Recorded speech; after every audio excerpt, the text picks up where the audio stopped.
Good afternoon from Yummy Bay TV. Wishing you all well. Sending plenty of love your way as usual. And as promised from last night's live, I begin to give you all a little treat down there up in the northeast. And for the first time on Yummy Bay TV, we bring Lee Duffy into the equations. Feel lucky that you're getting this one because there's a part 2, 3, 4 and 5 to come yet. But we start on this one and we go all the way back, and it was before Strangeways riots. So it has to be about 1988, 89 or early 90, depending on when the riots were. It was definitely at that time, and it was definitely 100% Strangeways. Now, there must have been an incident of some kind, probably Durham, the local northeast jail, because there was probably 2 or 3 buses of inmates being moved from that particular prison.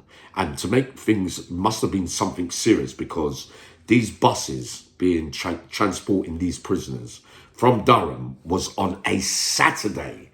So there must have been something going on where they had to go and get rid of people left, right and centre in Durham at that time. Maybe you lot will remember exactly what it was, right? But what was definite is on the first bus, Lee Duffy was on it. Now, Lee Duffy got off the bus, right? So you've got a lot of reception orderlies, prisoners who have heard about him on the way. So his notoriety, Uncle Yummy doesn't throw into doubt. A lot of you from that neck of the woods speak as it is, and there was respect from prison officers as well, which was difficult to get during the late 80s, early 90s, before the outbreak of the riots and change and whatever happened after that. But when he steps off the bus, the first impressions was he looked like a fighter, yeah? We know that from what we've heard and everything about tall, cool exterior. Who does his personality remind you of a little bit, dare we say? The one we talk about quite a lot on Yummy B TV. More to come, part 2, 3, 4, 5 on Lee Duffy when I'm ready, of course. Right? So he comes off the bus. He goes through reception. Them days, Strangeways, you have to go past the desk and they see you are.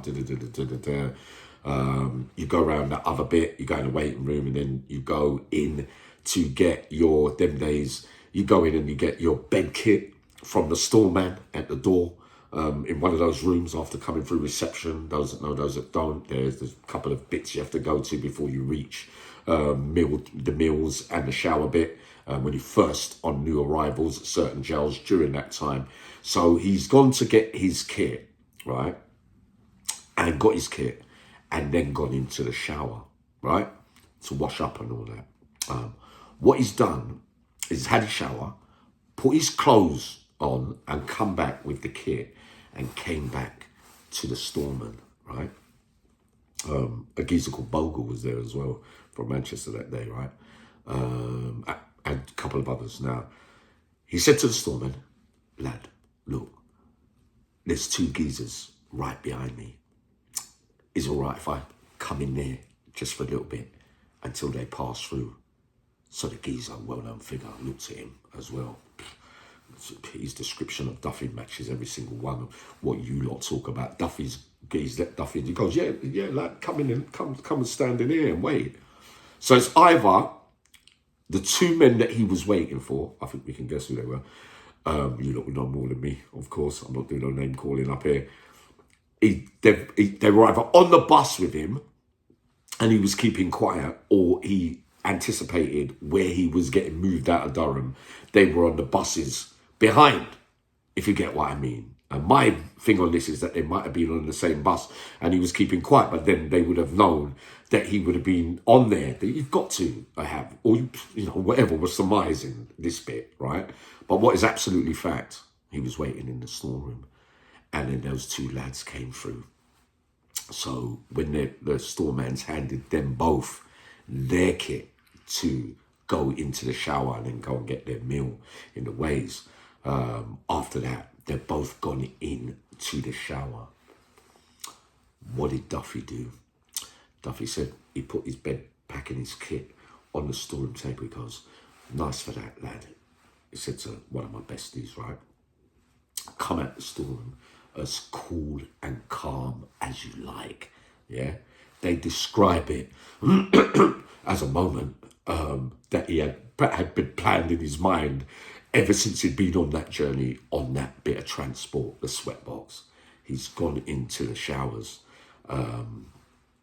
They're both beginning to take their shirts off, the other two kind of thing, but they never got their bottoms off or nothing like that.